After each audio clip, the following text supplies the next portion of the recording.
One of the most infamous true horror stories happened in the 1970s in Amityville, New York.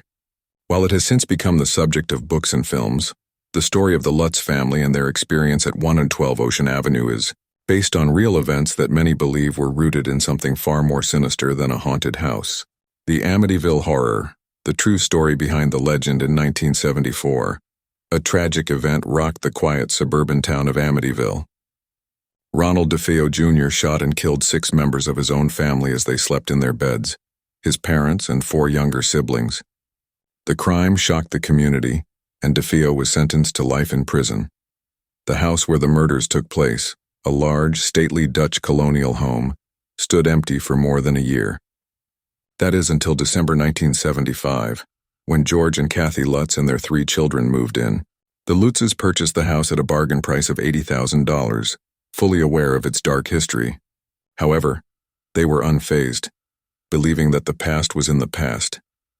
Little did they know, the next 28 days in that house would become the stuff of nightmares and lead them to flee the home in terror, never to return.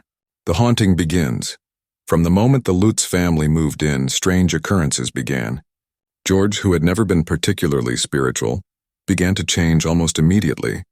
He became irritable, obsessed with keeping the house warm, constantly tending to the fireplace even though the house wasn't particularly cold. Despite his efforts, George always felt chilled to the bone. His health began to decline rapidly.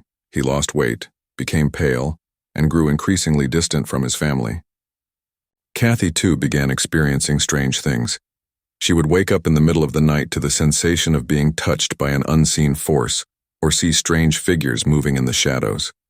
At one point, she claimed that her face transformed in the mirror, aging drastically before her eyes, only to return to normal moments later.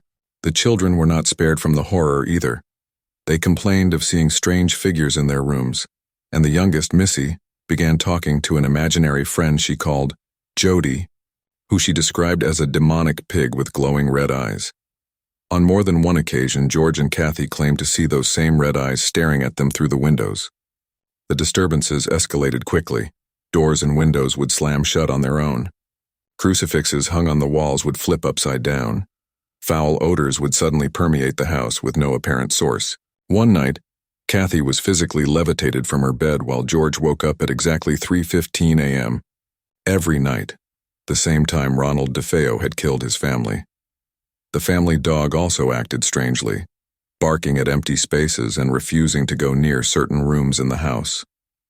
The final night, the terror came to a head just 28 days after the Lutzes moved in.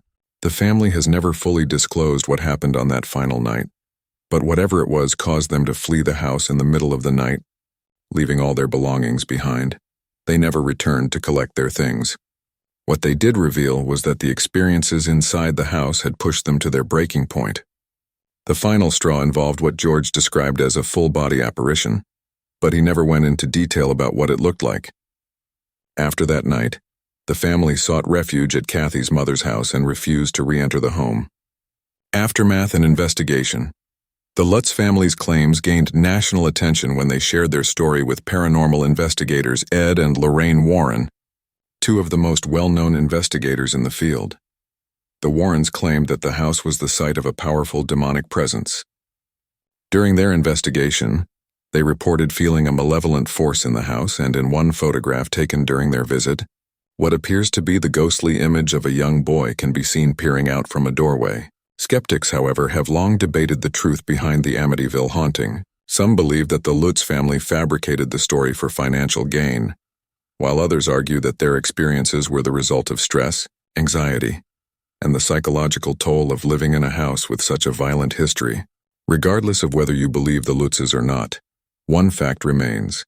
They left their dream home after less than a month, never to return, and to this day, 112 Ocean Avenue remains one of the most notorious and controversial haunted houses in American history. The legacy of the Amityville Horror. The Lutzes' story became the basis for Jay Anson's 1977 book, The Amityville Horror, which was later adapted into a film in 1979 and again in 2005. The house has since changed hands multiple times, and while no other owners have reported experiences as extreme as the Lutzes, the legend of the Amityville Horror lives on. Whether the house was truly haunted or the events were a product of overactive imaginations, the story remains one of the most chilling tales of real-life horror, a reminder that sometimes the darkness isn't just in our minds, but lurking in the very walls around us.